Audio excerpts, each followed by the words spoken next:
कोडरमा के मेघात्री पंचायत में से एक गांव है करहरिया। ये गांव आज भी समस्याओं के जंजाल में फंसा है और गांव के लोग इन समस्याओं के बीच फंसकर कराह रहे हैं।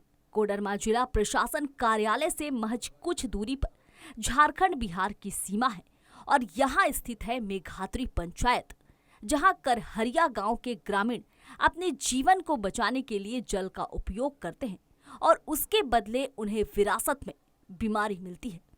कारण ये है कि यहाँ के जल में फ्लोराइड और आयरन की प्रचुर मात्रा का होना। इसके कारण यहाँ के लोग जन्म तो ठीक ठाक लेते हैं, बाद में धीरे धीरे इनका शरीर विकलांगता में परिवर्तित हो जाता है। किसी के पैर टेढ़े हो जाते हैं तो किसी का हाथ। इन ग्रामीणों के लिए ये कोई नई बात नहीं है, क्योंकि इस बीमारी को ये कई पीढ़ियों से झेल रहे हैं। कितने रिसर्च हुए, उपाय किए गए, लेकिन इनकी बीमारी ने इनका पीछा नहीं छोड़ा और आज भी गांव वाले अपनी बीमारी से दो चार हो रहे हैं। पानी को जांच भी किया, पानी में आयरन काफ़ी आयरन है और इसके कारण से विकलांग सब यहाँ करहरिया के लोग हो रहे हैं। कुछ जो जन्म भी ले रहे हैं उसका भी कुछ लक्षण विकलांग का होता है। अब पहले भी 15 से 20 से 30 साल तक यहाँ विकलांग है, लेकिन पहले ठीक था, फिर अचानक वो विकलांग हो रहा है धीरे धीरे। हमको पता नहीं लगता है विकलांग। तो आप पानी देखिए, पानी जरूर आ रहा है भाई। कभी कल बिजली जो गिर जाने के बाद जंगल में जो है 15 दिन 10 दिन जो है बाद में बिजली आता है, इसके बाद तो पानी 15 दिन के पहले यही पीना पड़ता है ना, जो पानी पहले से हम लोग पी रहे हैं। तो पहले भी यहाँ चापानल में कीट वगैरह लगाया गया था, उस सब काम नहीं करता? वो सब खराब हो गया है, कुछ साल चला, साल 2 साल एक बाद खराब हो गया है। तो क्या मांग है प्रशासन से? क्या प्रशासन है कि यहाँ थोड़ा अच्छा ढंग से पानी का सप्लाई हुए और कोई ऐसा व्यवस्था है तो चापाकल में भी करें। शिविर उविर लगाया जाता है गांव में कभी, जांच उसके लिए, विकलांगता जांच या इसके लिए कुछ? वो नहीं होता है वैसा। जो दिव्यांग हो गए उनको कुछ पेंशन वगैरह मिलता है? हाँ, कुछ तो लोगों का मिलता है जी। कितने लोग इससे प्रभावित हैं इस रोग से? इसको प्रभावित कम से है 15-20 आदमी। 20 आदमी। क्या उम्र होगा उनका? उन लोग का है 25 है, किसी का 30 है, किसी का 15, कभी 10 है, बच्चा के भी है, 6 महीना साल भर सभी का है। तो यहाँ के जो जनप्रतिनिधि हैं वो कुछ नहीं करते हैं? वो देखिए, जनप्रतिनिधि क्या करेगा, वो जो है कुछ उनको समझ भी नहीं आता है और कोई यहाँ सुनने वाला भी नहीं, ब्लॉक से जिला तक। जल में फ्लोराइड और आयरन की प्रचुर मात्रा को हम प्राकृतिक समस्या कह सकते हैं। जब वैज्ञानिक तरीके से कोई हल नहीं निकला, तब इनके लिए स्वच्छ जल की कृत्रिम व्यवस्था की गई। स्वच्छ जल के लिए पाइपलाइन बिछाया गया और इनके गांव में पानी मुहैया कराई गई। लेकिन कहावत है ना, ढाक के 3 पात। ठीक इसी तर्ज पर पाइपलाइन तो बिछा दी गई, लेकिन उसमें पानी कभी कभार ही आता है। मजबूरन इन्हें फ्लोराइड युक्त पानी पीने को मजबूर होना पड़ रहा है। हम तो ये ना बोल सकते हैं कि कौन कारण से हो रहा है, लेकिन हमरा पानी लेकर हो रहा है आयरन। ये पानी जो है सो काफी आयरन इसमें जो है सो है।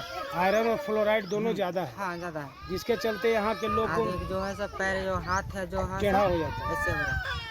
तो कुछ काम हुआ है यहाँ पर इसके बचाव के लिए? कुछ किया गया है, कुछ उपाय बचाव के लिए है हुआ है? पानी जो है सब फिल्टर और पानी टंकी जो बना, हाँ, इस कारण से अभी तक थोड़ा सा सुधार हो गया। कितने लोग विकलांग हैं तुम्हारे गांव में? करीब यहाँ तो कम से कम 8 हुआ है, 8-10 को माने 10। इनका उम्र क्या हो रहा होगा? अभी छोटा है, बाकी 15-16 भी बोले बच्ची, और उससे बच्चा ले फिर यहाँ 25।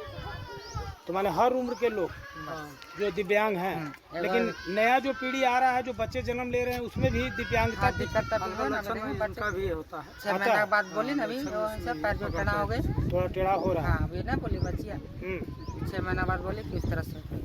तो अब पाइप से जो पानी आता है वही पीता है लोग कि यहाँ वाला ही पानी पीते हैं? पाइप से पानी आता है तो पानी वही पीते हैं, लेकिन ना आने के कारण फिर चापाकल यूज करते हैं। वही बात है, बचाव के लिए नहीं हुआ है ना? नहीं हो पाया।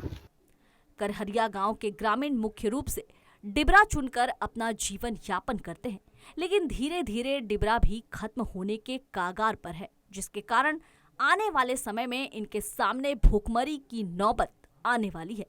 ऐसे में जरूरत है जिला प्रशासन इन्हें किसी तरह के व्यवसाय से जोड़े। हम लोग के रोजगार नहीं है, हम लोग अबरक में काम करते हैं, वो भी अबरक खत्म हो रहा है।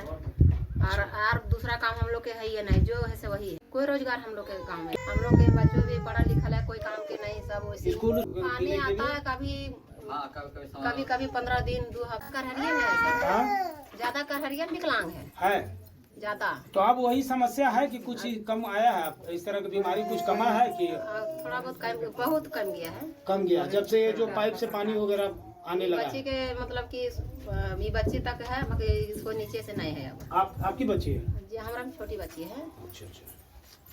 करहरिया गांव पीढ़ी दर पीढ़ी बीमार होता आ रहा है, लेकिन यहाँ के सिविल सर्जन की बात सुने तो लगता ही नहीं कि यहाँ के समस्या को ये जानते हैं। जब उनसे सवाल पूछा गया तो जनाब रटी रटाई जवाब दे दिए कि अगर वहाँ के लोग बीमार हैं तो उनका इलाज टीम भेज कर किया जाएगा। अगर वहाँ फ्लोराइड की मात्रा ज्यादा है तो जल निगम से स्वच्छ पानी के लिए कहा जाएगा। सिविल सर्जन का ये जवाब इन ग्रामीणों के लिए एक मजाक से ज्यादा और कुछ भी नहीं है।